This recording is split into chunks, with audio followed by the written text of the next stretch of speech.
Pessoal, boa noite para todos. Sejam bem-vindos. A gente está iniciando agora, nesse primeiro momento, esse nosso encontro.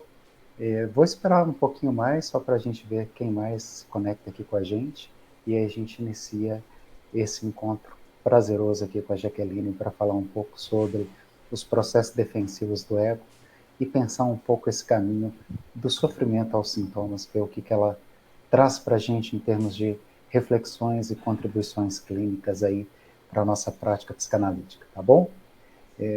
Muito bem, vamos puxando aqui então, vou dar mais uns 2 minutinhos para a gente poder entrar, já vou puxar a Jaqueline aqui para o nosso encontro. Muito bem, é isso aí, boa noite, Jaqueline, tudo bem? Boa noite, tudo Seja bem? bem-vinda, satisfação recebê-la, satisfação poder te acolher aqui hoje, a gente pode falar juntos sobre os processos defensivos do ego, né? Falar um pouco desse caminho do sofrimento aos sintomas, que me parece uma análise muito interessante. Primeiramente, gostaria de te parabenizar pelo trabalho, pelo esforço, pela escrita, pelas Obrigada. contribuições que traz para a clínica, para a nossa prática clínica, para a clínica psicanalítica, e dizer que cada uma dessas leituras, como esse trabalho que você fez, ele acaba nos enriquecendo muito e ele nos permite, às vezes, pensar as coisas sobre outro olhar, sobre outras prismas, e é isso que é incrível, né? Então, eu queria que você contasse para a gente, assim, para poder começar um pouco a falar sobre isso, quais são os desafios, quais foram os desafios que você enfrentou, quando você começou a pensar nesse tema, quais foram as suas motivações, e depois a gente abre espaço para você contar um pouquinho do projeto em si, o que resultou todo esse esforço de escrita desse artigo, essa construção. Tá, eu fiz o curso de psicanálise, cada módulo que eu estudava, cada seminário, eu falava, o meu tema de conclusão do curso vai ser esse, porque todos os temas são muito interessantes, né? Você vai aprendendo tanta coisa e você vai ficando fascinado com tanta coisa. E aí, na hora que chegou no momento de fazer o trabalho, eu falei, nossa, sobre o que eu vou falar, né? E aí eu queria falar sobre algo que interferisse no autodesenvolvimento, no autoconhecimento. E aí a psicanálise inteira é sobre isso, né?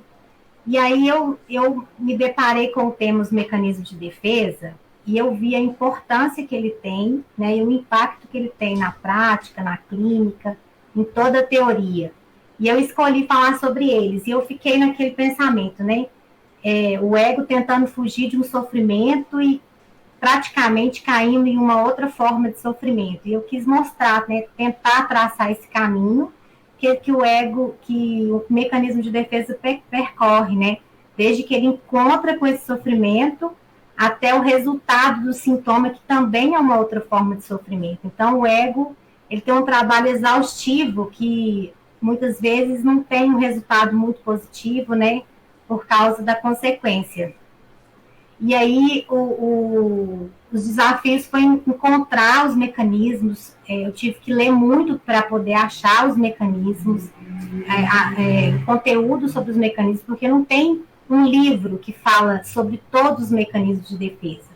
Eu tive que ir lendo e ir achando, aí eu achava num texto do Freud, em outro, num texto da Ana Freud, e aí eu fui juntando toda essa teoria e tentando colocar tudo num artigo só. Esse, para mim, foi o maior desafio. Mas eu fiquei muito feliz, assim, eu acho que tem muita coisa ainda para acrescentar, eu acho que eu ficaria colocando muita coisa, mas eu estou bem satisfeita com o resultado do artigo e aprendi muito com ele. Estou feliz. É. E é bom, né, quando você consegue olhar para uma produção como essa e falar assim, eu cheguei a um lugar, ela fez sentido para mim, né, e você percebe que esse esforço de revisão teórica, ele é importantíssimo, e eu queria te parabenizar mais uma vez por isso, dizer que não é um caminho fácil, quando a gente chega nesse momento de escrever alguma coisa, de se preparar para falar sobre um tema, e já tem tantas publicações, tantos livros, tantas contribuições, de repente você fala, como que eu posso contribuir mais em relação à psicanálise? Como é que eu posso aportar mais conhecimento nesse campo do saber? E, eu, e é isso, eu queria te parabenizar por esse desafio que você assumiu. Obrigada. Não é fácil. Você preparou uma apresentação para a gente, não é isso? Eu fiz um slide aqui para apresentação, preparei a apresentação do artigo. Legal. Então, vamos compartilhar aqui, então, essa apresentação com o pessoal, para que você possa dar início e compartilhar com a gente um pouco o que representou esse percurso, essa construção desse artigo. Muito bem. Prontinho. Prontinho. Só queria confirmar se eu continuo aparecendo. Está aqui. Ok. Então, aqui tá, eu vou iniciar a apresentação, né, do meu artigo de conclusão da formação teórica do curso de Psicanálise Clínica. Meu nome é Jaqueline, né, meu professor orientador, professor Dr. Alexandre Alonso, e eu vou falar sobre os processos defensivos do ego, do sofrimento aos sintomas. A proposta do meu artigo é baseado, né, na teoria psicanalítica. Eu fiz a pesquisa na teoria do Freud, né, nos textos do Freud, da Ana Freud, e eu busquei tratar sobre os mecanismos de defesa, as características, as motivações e as funções, o caminho da defesa desde a demanda da pulsão até a formação do sintoma, se existe algum mecanismo de defesa mais adequado para o ego decidir atuar com esse mecanismo, e também sobre a importância desse conhecimento para a aplicação da psicanálise. Então, eu vou iniciar aqui falando sobre as defesas, né? O que são os mecanismos de defesa e qual que é a função do mecanismo de defesa? Os mecanismos de defesa, eles são estratégias utilizadas pelo ego para lidar com todo o sofrimento a qual ele está exposto.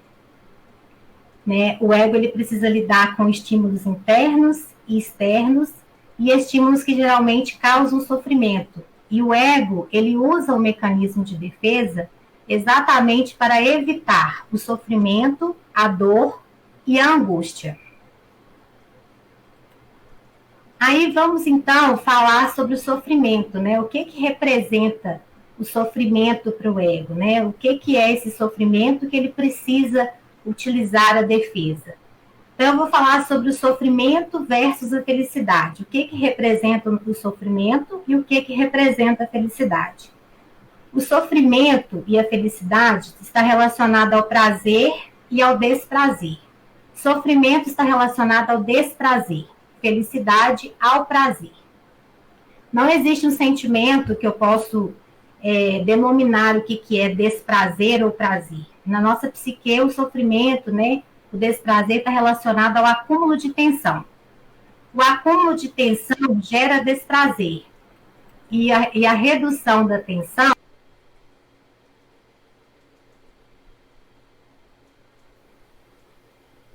Muito bem, pessoal. Parece que a Jaqueline caiu, mas a gente espera uns minutinhos até ela voltar. Daqui a pouquinho ela está aqui com a gente. Só um pouquinho mais de paciência.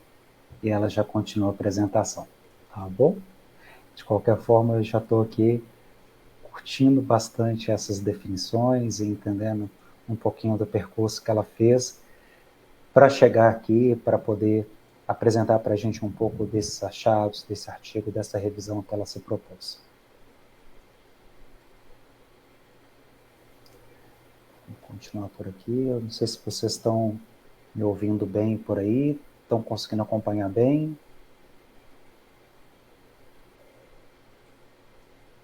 Muito bem. Vamos trazer a Jaqueline de volta. Enquanto isso, ela vai voltar o slide aqui para a gente. Você está de volta, né? Estou de volta. Deixa eu incluir aqui. A tela saiu. Tá, joia. Muito bem. Vamos colocar sua tela de volta aqui para a gente continuar acompanhando sua apresentação. Prontinho. Isso. Então, eu estava dizendo, né, o que significa o desprazer, né, para nós, o nosso psíquico. O desprazer está relacionado com o acúmulo de tensão. Acúmulo de tensão gera desprazer. e a redução da tensão gera prazer. Mas o que gera essa tensão desagradável, né? O que causa essa tensão no nosso psíquico? A tensão, ela é causada pela exigência da pulsão. A pulsão, ela é a necessidade do isso. São exigências do nosso corpo feitas à nossa mente, né? Então, ela é uma necessidade do isso. E sendo uma necessidade, a única forma de eliminar é através da satisfação. Então, para evitar o desprazer e aliviar a tensão, o ego precisaria possibilitar a satisfação dessa pulsão. Mas, infelizmente, isso não é uma coisa tão fácil. A satisfação da pulsão não pode ocorrer à torta e à direita, de qualquer maneira. Existem algumas situações que impedem a satisfação da pulsão e que fazem com que o ego tenha que decidir por adiar essa satisfação. Eu coloquei aqui 3 motivos que fazem com que o ego considere uma pulsão perigosa e não permita que ocorra a satisfação da pulsão. Então, esses 3 motivos eu encontrei em Ana Freud, e um deles é o medo do superego.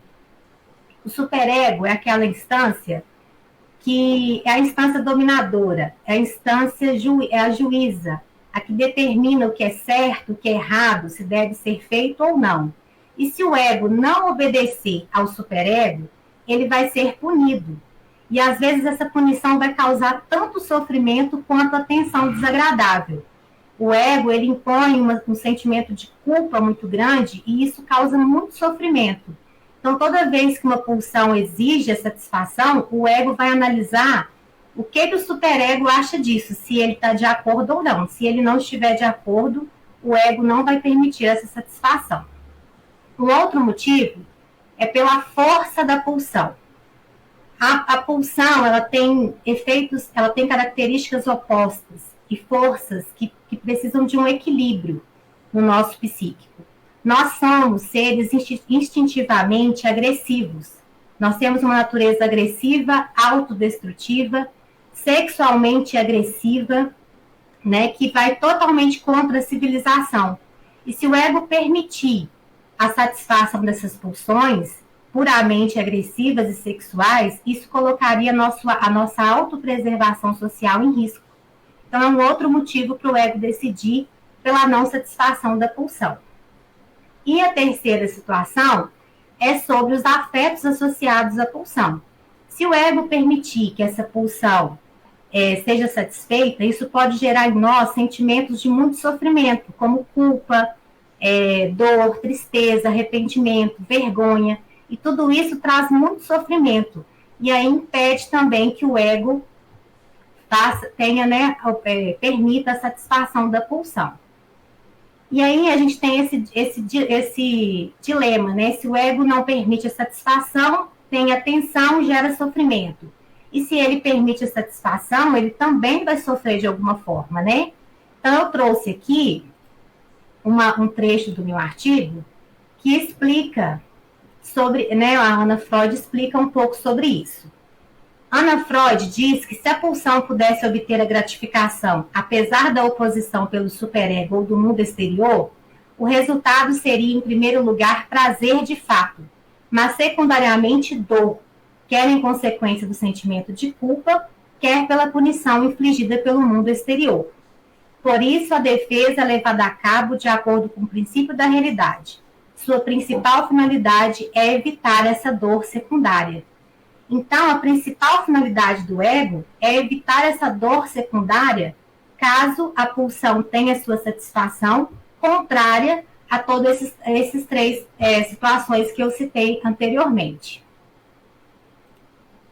Então, como a principal finalidade dos mecanismos de defesa é evitar essa dor, eu vou citar aqui os principais métodos defensivos, que é a regressão, o recalcamento, a formação reativa, o isolamento, a anulação, a projeção, a introjeção, a inversão contra o ego, a reversão e a sublimação. Esses são os principais métodos defensivos. Eu vou falar um pouco mais sobre eles na frente, mas eu vou agora incluir um assunto que também faz parte né, dos mecanismos de defesa, que são os sintomas. Esse conflito do ego com as pulsões geram uma consequência, que é o sintoma. Então, eu trouxe um outro trecho do meu artigo, que é uma passagem de Freud, que diz o seguinte: a psicanálise, em seu desenvolvimento histórico, tomou por objeto primeiro as psiconeuroses, ou mais precisamente, aquelas designadas como neuroses de transferência. E, através delas, chegou à compreensão de que um conflito entre as exigências da sexualidade e as do eu estão na raiz dessas afecções. Então, esse conflito entre o ego e as moções pulsionais tem um resultado que é a neurose. A neurose surge a partir deste conflito. Este conflito traz o adoecimento. Aí tem uma outra questão que também é importante, que está relacionado às defesas. A defesa que o ego escolhe tem relação com a neurose que surge. Existe uma ligação regular entre determinadas neuroses e os modos especiais de defesa, e podemos relacionar, segundo as várias defesas, os sintomas adjacentes a elas. Então, com o conflito surge o sintoma, e dependendo do mecanismo de defesa que o ego vai escolher, vai surgir um sintoma específico. Então, eu vou trazer aqui agora cada mecanismo de defesa e o sintoma que pode estar associado a esse mecanismo. O primeiro mecanismo de defesa que eu vou falar é a regressão. Quando o ego entra em conflito com essas moções pulsionais, e esse conflito é tão grande que ele não consegue, acha que não vai dar conta daquele conflito, ele regride a fases anteriores do desenvolvimento psicossexual. Todos nós ficamos fixados em uma fase do desenvolvimento psicossexual. Geralmente uma fase que a gente teve todos os nossos desejos atendidos, que a gente se sentiu mais seguro, a gente geralmente se fixa nessa fase. E com a regressão a gente retorna para essa fase.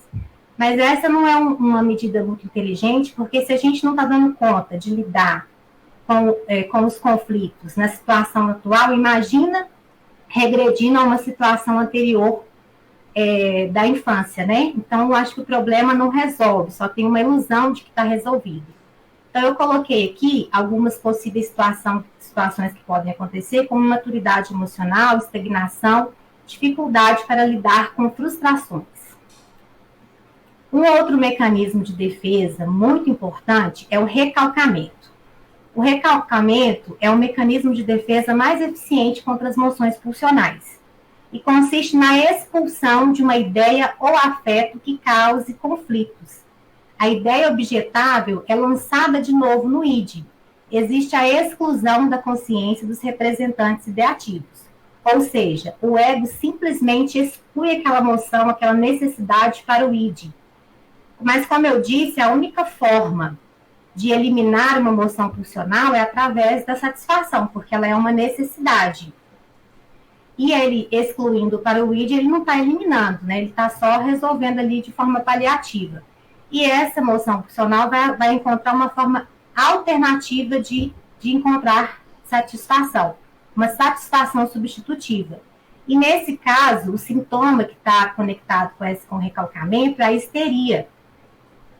A moção pulsional, ela vai encontrar uma forma de obter satisfação através do sintoma. Então, muitas vezes a pessoa tem uma dor de barriga, uma dor no estômago, uma dor de cabeça, vai no médico, não encontra uma causa somática, mas é porque essa causa é psíquica, é por causa do conflito existente, né, na psique da pessoa com relação ao ego e essa moção pulsional. O próximo é a formação reativa. Na formação reativa, formas proibidas de gratificação são trocadas por outros modos de fruição. E aí a pessoa passa a ter atitude, comportamento e modo de se relacionar oposto à sua real necessidade, ao seu real conteúdo pulsional. Eu até trouxe aqui essa tirinha que fala o seguinte: ela é um pastor que está, né, pregando aqui com a Bíblia. Eu não sei se dá para ver direitinho aí essa tirinha que eu anexei. Tá dando para ver, professor Alexandre? ela... Em partes da... O pastor, ele está aqui pregando e de salto alto rosa. Aí está escrito, quando os homófobos soltam o verbo, é porque não conseguem soltar a franga. Então, ele está tão contra, ele se tornou uma pessoa extremamente homofóbica, mas, na verdade, ele é um homossexual e ele quer negar isso e ir contra isso. Mas é uma questão que ele está indo contra ele mesmo. Não é em relação ao outro, é em relação a ele mesmo. Aí eu coloquei os sintomas aqui, ó, atitudes obsessivas, amor e cuidados excessivos, ou defesa uma causa de forma obsessiva. Tem muita gente que tem um amor obsessivo, uma causa, uma questão, e aí ele está só invertendo uma emoção pulsional que é só muito agressiva e que ele não aceita nele mesmo de forma nenhuma. A próxima defesa é a reversão. Na reversão, a reversão ela complementa um pouco a formação reativa, porque o ego usa essa capacidade que ele tem de reverter a pulsão. Ele pode transformar uma pulsão ativa em pulsão passiva. E ele pode reverter o conteúdo também da pulsão. Ele pode transformar amor em ódio e ódio em amor. Então, também é um complemento aqui da formação reativa.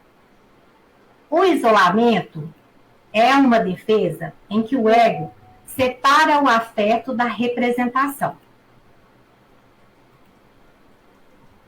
Isolamento. No isolamento, o ego separa o afeto da representação. Então, aquela representação não causa nenhum afeto, nada no indivíduo, mas ele permanece lá. Né? O indivíduo é como se o indivíduo não sentisse nada sobre aquilo, nem culpa, nem sofre, nem nada, mas a representação está lá. E esse afeto se liga a uma outra representação. E assim, se torna uma representação obsessiva. Então, o isolamento, ele é responsável pelo sintoma neurose obsessiva e fobia. O ego remove as moções pulsionais do respectivo contexto, enquanto as retém na consciência. Corta todos os vínculos entre as suas associações e isola as ideias dos afetos. E esses afetos são conectados a outras representações, como, por exemplo, um terrível medo de aranha, que ninguém sabe explicar porquê, mas o medo existe e ele está lá. O próximo mecanismo é a projeção. A projeção, a introjeção e a inversão contra o ego são meio que complementos e opostos uns dos outros. Na projeção, o ego, ele considera as moções pulsionais como se atuassem não de dentro, mas de fora. É como se aquelas moções pulsionais que causam sofrimento, dor, angústia, culpa, não fizessem parte dele, mas fizessem parte das pessoas, de outras pessoas, de pessoas que estão fora. Então, é muito mais fácil eu atribuir ao outro do que assumir algo que é meu e que me causa culpa. Então, quem tem culpa é o outro, porque é ele que tem essas características, eu não preciso me preocupar, então eu fico tranquila. Né? Então, a projeção é isso. Muitas vezes, a gente encontra defeitos e características no outro que nos incomodam muito, e essas características, muitas vezes, são nossas, que nós não queremos reconhecer em nós mesmos. Então, tem que ter muito esse cuidado, essa observação, né? Esse autoconhecimento, porque pode ser muito de nós sendo visto no outro. A introjeção é o contrário. Na introjeção, ao invés de eu projetar para fora, eu introjeto. E aí existe a situação da pessoa, do ego, introjetar características de pessoas que de um outro que me causa angústia, que é a identificação com o agressor. O outro me causa angústia, aí, como modo de defesa, eu me identifico com esse agressor e passo a acreditar na verdade dele, acreditar que o que ele faz é o que é o correto e deve ser assim, que eu mereço aquela punição, porque eu me identifiquei com as razões e com aquela agressão. E aí, muitas vezes, a gente vê violência doméstica, né? por exemplo, o marido agride a mulher identifica com essa agressão e ela acredita que o marido, né, acredita nas razões do marido e aí aceita aquela situação e ainda age da mesma forma com o filho, por exemplo, porque ela se identificou com aquela agressão. Outra forma de introjeção é quando o próprio ego introjeta as próprias moções pulsionais agressivas. E aí ele começa a sentir um sentimento de culpa tão grande, uma necessidade tão grande de punição, que ele mesmo, que o superego começa a punir o ego. Um sintoma que está ligado a esse mecanismo da introjeção é a melancolia, porque a melancolia tem essa característica de cruel autodepreciação do ego, combinada com uma inexorável autocrítica e acerbadas autocensuras. Então, a pessoa é uma automutilação para se defender dessa culpa, né, que ele introjetou dentro do próprio ego e colocou o superego em ação na sua maldade, porque o ego é muito cruel, o superego é muito cruel, na verdade, né? O próximo mecanismo de defesa é a inversão contra o ego. Então, o ego projeta, e aí, aqueles sentimentos agressivos que o indivíduo tem, ele projeta para fora e começa a achar que as pessoas têm esses sentimentos contra ela. E aí, ela começa a se sentir ameaçada. Aí eu trouxe um exemplo aqui, que está lá no artigo, que é um trecho do livro da Freud, que fala: a inversão da sua própria ameaça ao pai, quer dizer, a transformação dessa ameaça em angústia, causada pelo medo dele próprio ser ameaçado pelo pai. Ou seja, esse aqui é o caso do pequeno Hans. Ele se sentia, né, aquela questão do complexo de Édipo e tudo mais, ele sentia sentimentos hostis contra o pai, e aí aquilo inverteu, pensando que o pai que tinha esse sentimento contra ele. Sobre a projeção aqui, ó, eu até coloquei um outro detalhe, que, por exemplo, o ciúme obsessivo, né? A pessoa tem, por exemplo, uma moção, né, um instinto de querer trair a esposa, por exemplo. E ele não admite isso em si mesmo e projeta isso na esposa e começa a se preocupar pensando que a esposa vai trair. Ele começa a ter esses pensamentos obsessivos. A minha esposa quer me trair, a minha esposa está me traindo. E aí gera um ciúme obsessivo, né? Então, acontece de forma bem parecida assim também na projeção. E aí, por último, nós temos a sublimação. Na sublimação, o ego desloca a finalidade pulsional em conformidade com valores sociais mais elevados. Aqui, o ego encontra uma forma de satisfazer a pulsão. Ele muda a finalidade para uma forma mais aceitável na sociedade, para uma forma que vai contribuir para a evolução da vida social. Né? A meta puramente sexual e agressiva é desviada para finalidades que a sociedade considera mais elevadas, como atividades psíquicas superiores, científicas, artísticas ou ideológicas. Aqui nós não temos um sintoma, porque o ego conseguiu, de alguma maneira, evitar a dor e a angústia e ainda obter uma satisfação da pulsão, né? Mesmo que seja com uma finalidade diferente. Então, eu coloquei assim, o ego, quando que ele é derrotado e quando que ele vence, né?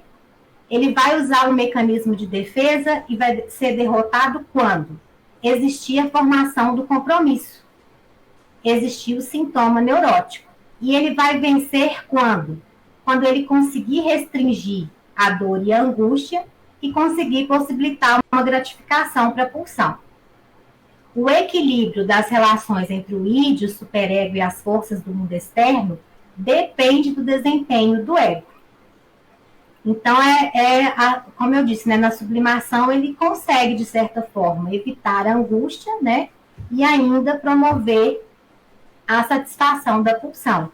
Então, é nesses momentos que ele é derrotado e que ele vence. É quando ele consegue manter esse equilíbrio entre todas as demandas, né? Porque o ego tem demanda de todos os lados, do mundo externo, do superego e do id.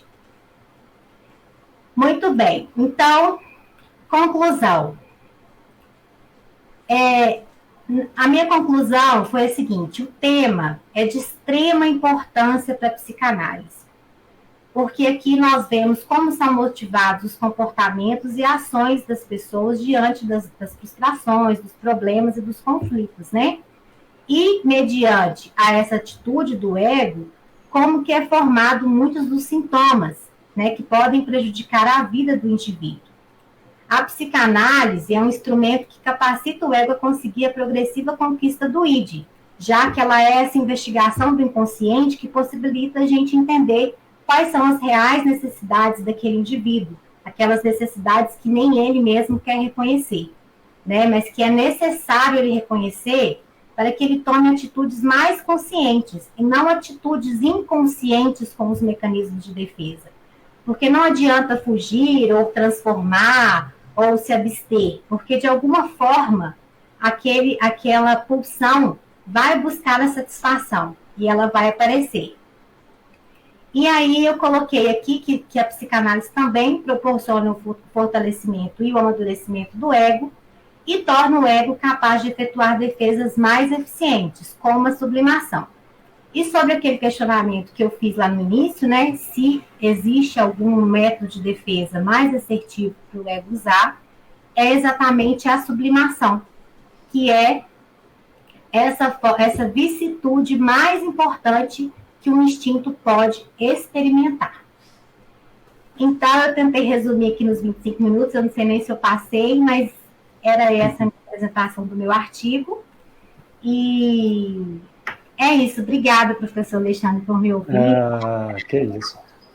Jaqueline, então vamos lá. Eu gostei muito da leitura, eu acho que a proposta de trazer um esforço de revisar praticamente aí a questão de cada um dos mecanismos defensivos, especialmente esses mecanismos defensivos que acabam transitando muito nas obras, tanto de Freud quanto de Anna Freud, me parece fazer muito sentido.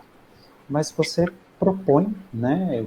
Quando você propõe o artigo para a gente, você fala ali praticamente dos processos defensivos do ego, então você constrói, né, uma espécie de referencial para o teu artigo, em que você se propõe a falar sobre esses processos defensivos, mas ao mesmo tempo você traz uma noção de que você vai construir algum tipo de entendimento que transita entre o sofrimento e os sintomas. Quais são as conclusões que você chegou sobre isso? Né? O que é isso? Por que essa palavra sofrimento aparece como parte da tua leitura, como parte do teu achado? Por que fez tanto sentido para você trazer essa expressão sofrimento? E por que a gente fala do sofrimento aos sintomas? O que você consegue perceber a partir do teu trabalho de revisão? Eu acho que o sofrimento é essa imposição da civilização do homem não poder ser exatamente como a sua natureza propõe que ele seja. Então, o homem não poder satisfazer as suas pulsões conforme a sua natureza, o adoece. Então, eu coloquei esse sofrimento porque se privar das suas pulsões naturais é um sofrimento. Isso não sai de graça, isso não sai impune.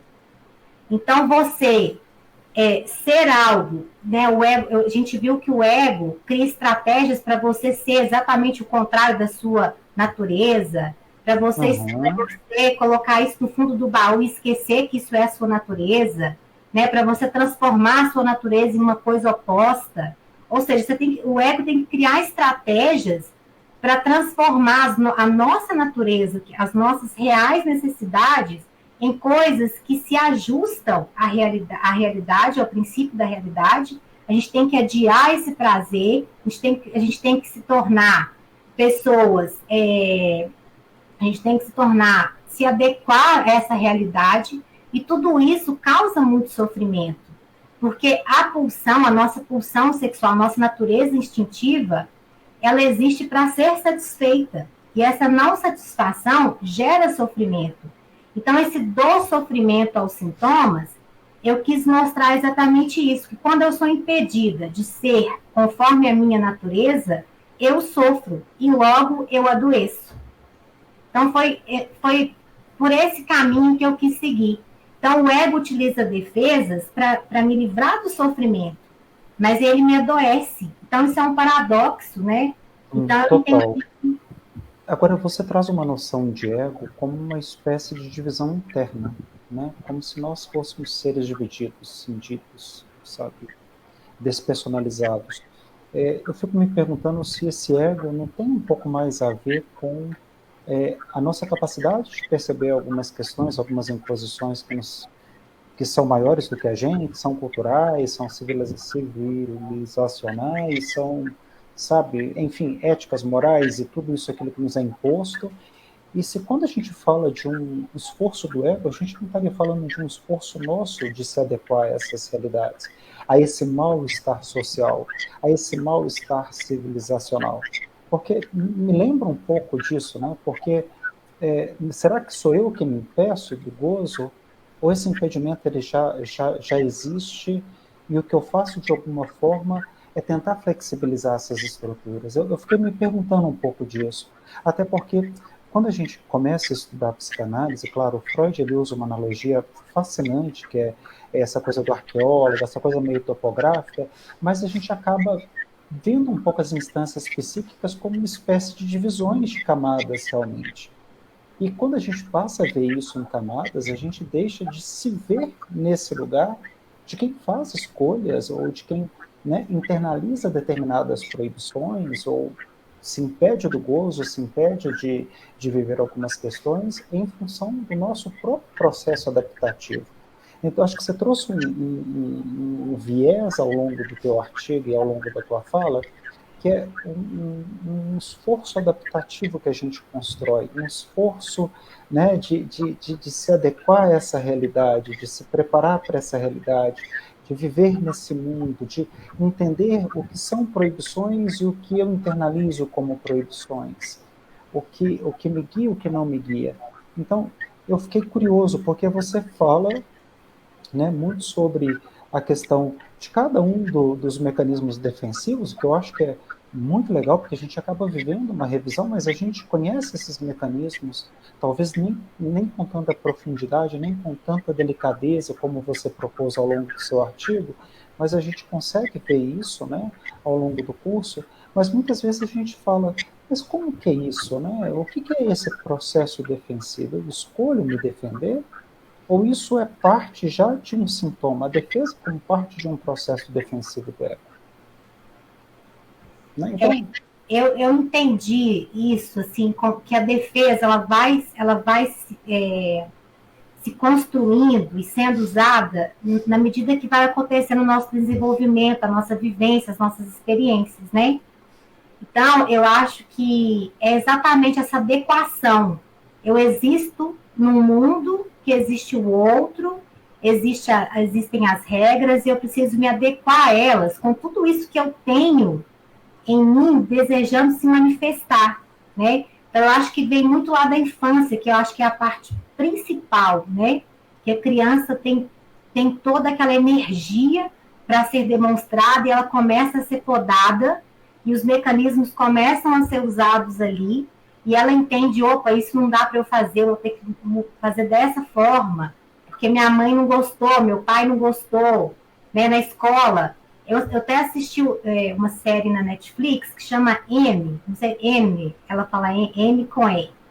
E aí que mostra essa menina que tem essa natureza tão impulsiva que ela é podada o tempo todo pela sociedade, ela tem muitas habilidades, ela pode ser muita coisa, e a sociedade começa a podar ela e moldar ela para que ela seja a esposa, a mãe, aquela mulher que vai cozinhar, que vai fazer isso, aquilo, ou seja, ela tem força para muito mais do que isso, mas a sociedade, a família exige que ela seja aquela caixinha que atenda aquelas características específicas. Então, eu acho que é exatamente isso. As defesas vão surgindo quando surge a necessidade de se moldar essa realidade, quando surge a necessidade de adiar esse prazer por causa do princípio da realidade. né? Antes a gente é regido pelo princípio do prazer, e aí, de repente, você se depara com o princípio da realidade, que você precisa adiar esse prazer, adiar essa satisfação, e aí começa a lidar com esse sofrimento, com essa frustração. E aí, eu acho que o mecanismo de defesa é exatamente isso, ele vai sendo construído quando você se depara com essas situações e que você tem que se moldar com essa realidade e viver em sociedade, né?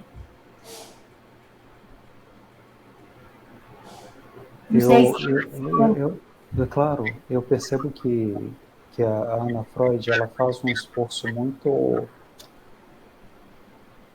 pedagógico, assim, pensando, né, de tentar nos apresentar esses mecanismos de defesa, de tentar, enfim, nos permitir entender que, para além da escuta do inconsciente, também existe uma escuta do sujeito. Existe essa escuta de algo que é emergencial esse sujeito, muitas vezes, ao nosso analisando na clínica. E é super comum que o analisando traga questões mais emergenciais, questões em que ele está lidando mais com questões presentes, da sua atualidade, da sua vida, e que ele primeiro tente resolver algumas questões que são mais emergentes, para depois conseguir se permitir viver esse processo de, através da própria livre associação, viver algo parecido com um processo regressivo, né? Que é conseguir olhar para outros momentos da sua história, da sua narrativa, e a partir dali permitir ressignificar e construir uma narrativa que talvez faça mais sentido para ele permita, enfim, estar em outro lugar. Mas, de qualquer forma, quando eu falo de entender sobre esses mecanismos defensivos, eu percebo que a gente está diante de um fato importante, porque a gente se dá conta que, em diversos momentos, o paciente ele escancara isso para nós, né? Ou como ele tem criado alguns impedimentos. Mas, de todos os que se apresentou, talvez o que faça mais sentido para mim é o recalque, que é o mais, né, o mais intenso, o mais poderoso, o capaz de realmente, né, inclusive transferir alguma dessas moções, desses afetos ao esquecimento, né? A ideia do recalcamento, né? Deixar isso ali adormecido, deixar isso ali num lugar onde eu não preciso estar acessando o tempo todo. Então, eu percebo que você faz esse percurso falando do sofrimento ao sintoma, e se eu captei bem a mensagem, o que você propõe é tirar, então, a partir desse entendimento, a gente aplicar isso na nossa prática clínica, é conseguir, de alguma forma, auxiliar. Então, eu vou usar a palavra ajudar, apesar de não gostar de usar essa palavra em psicanálise, mas a gente conseguir abrir um espaço para que esse paciente saia, se desloque desse lugar do sofrimento para o sintoma, em que isso deixe de ser tão angustiante para ele, que ele deixe de ser ele mesmo aquele que se impede, aquele que se priva, aquele que se proíbe do gozo, das suas liberdades, da satisfação, do prazer. Então, se na psicanálise a gente se conecta com o nosso desejo, como eu reconheço o meu desejo a partir das proibições? Seria um caminho fácil? Seria um caminho fácil reconstruir quais são meus desejos a partir dos mecanismos defensivos que eu emprego na minha vida, daquilo que eu construo como bloqueios impeditivos? Eu fiquei me perguntando isso assim, em cada momento da leitura e tudo, e fiquei curioso, porque assim, ao mesmo tempo que eu percebo que você fala muito sobre isso, eu percebo que você também teve essa sensibilidade de tentar falar assim, gente, tem algo que talvez seja anterior a esse processo. Tem algo que talvez faça muito sentido na fala de Ana Freud, que a gente também tem que olhar não só para o inconsciente freudiano, mas talvez eu tenha que olhar também para o ego. Talvez eu tenha que olhar para esse ser que está ali se construindo, se reconstruindo, se moldando a essa realidade, internalizando proibições e ainda internalizando todas as proibições que o seu superego e essa instância psíquica constrói, como parte de um referencial da sua própria vida, do sentido da vida, do sentido de existir. Então, se eu entendi bem, eu acho que grande parte da tua mensagem leva a gente para esse lugar, né? Como a gente... Claro. Por que eu me culpo, ao invés de reconhecer aquele desejo, entender e conscientemente procurar uma forma de lidar com aquilo, reconhecer. Por que eu sinto culpa ao invés de reconhecer? Por que aquela verdade me causa sofrimento? Eu poderia acessar aquilo de uma outra forma, né? Mas a construção de vida, as identificações e etc., me fizeram achar um monte de... Como é que eu vou explicar? Me fizeram entender que eu devo sentir culpa, que eu devo me envergonhar, que eu devo não admitir aquilo, quando aquilo é meu, sabe? Eu preciso ter essa relação comigo honesta e real, assim, verdadeira. Essa sou eu. Aquela questão de luz e sombra, eu com as minhas luzes e eu com a minha sombra. E reconhecer aquilo e aceitar, e não sofrer, sabe? Por não poder experimentar aquele prazer.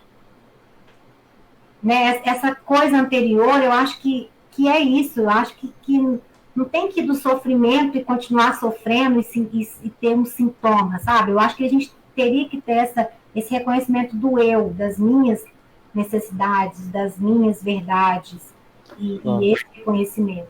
E o desafio, imagino que seja esse, né? Como permitir que o paciente perceba que ele também não está se reconhecendo, que ele também estabeleceu uma série de mecanismos defensivos que ele impossibilita de ser ele mesmo, né? De ter esse próprio reconhecimento.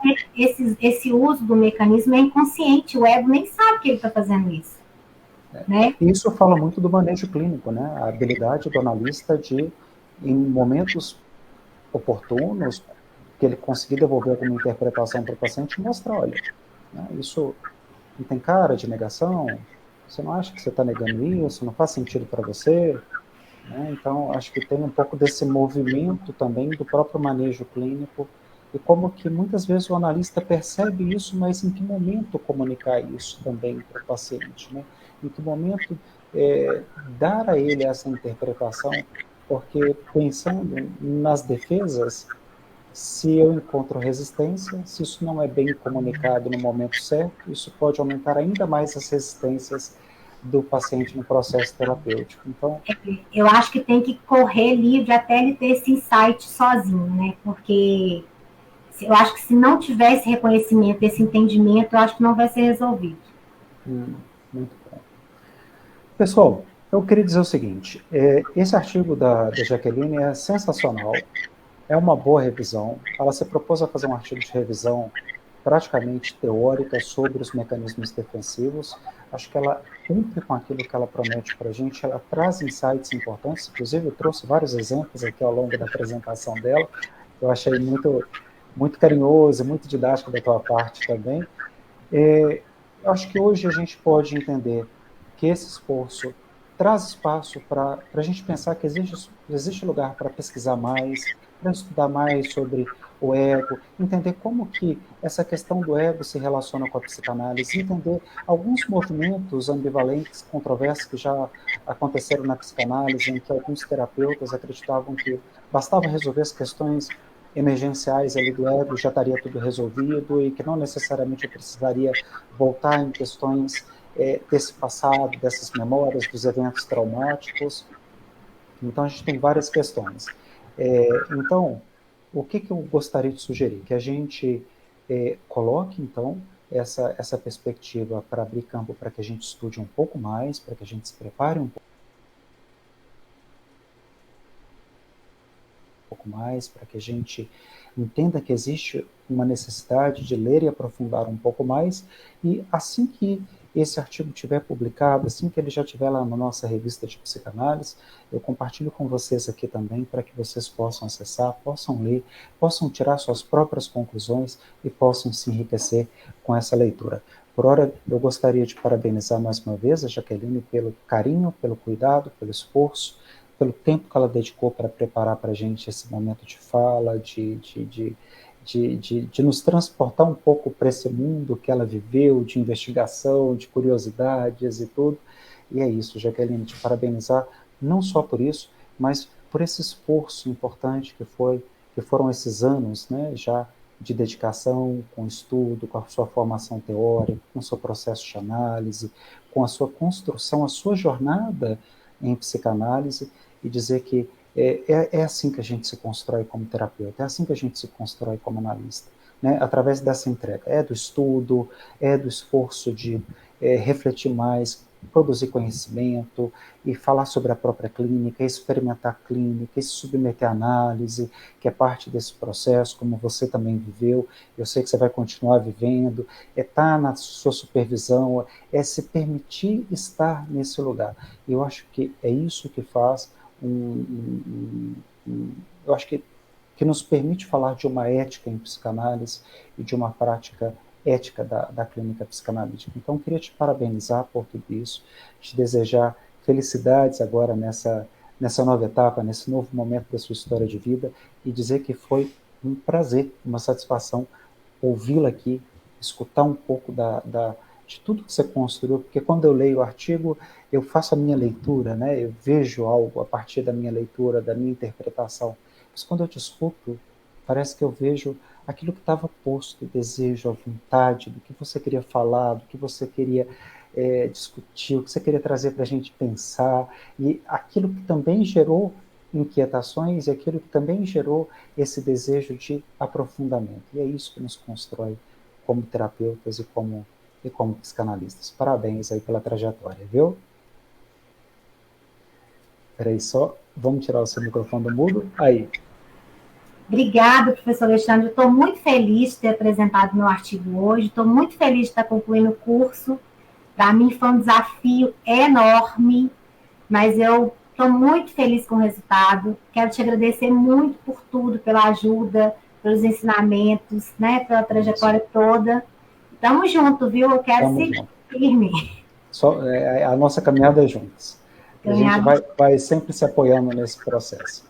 Tá bom. Muito obrigado mais uma vez, viu? Um abraço. Parabéns. Pessoal, vamos encerrando por aqui o nosso encontro, vamos encerrando aqui a apresentação da Jaqueline e deixo aí para vocês essa mensagem, esse convite especial, essa provocação. Eu gosto de provocar, que é, vamos estudar mais, vamos ler sobre esse artigo, vamos estudar outras obras que falam sobre os egos, o ego e os mecanismos defensivos, vamos pensar como que nós, terapeutas psicanalistas, podemos aplicar isso na nossa prática clínica e entender em que momento esses mecanismos defensivos aparecem, como que eu posso, de alguma forma, buscar, através do manejo clínico, e eliminando essas resistências, permitindo que o meu paciente, analisando, ressignifique muito da sua própria história, da sua própria relação consigo mesmo, com seus afetos, com suas emoções, e por aí vai. É isso, pessoal. Queria agradecê-los, agradecer a todos pela companhia, agradecer a todos por terem entrado e participado com a gente aqui hoje. Boa noite.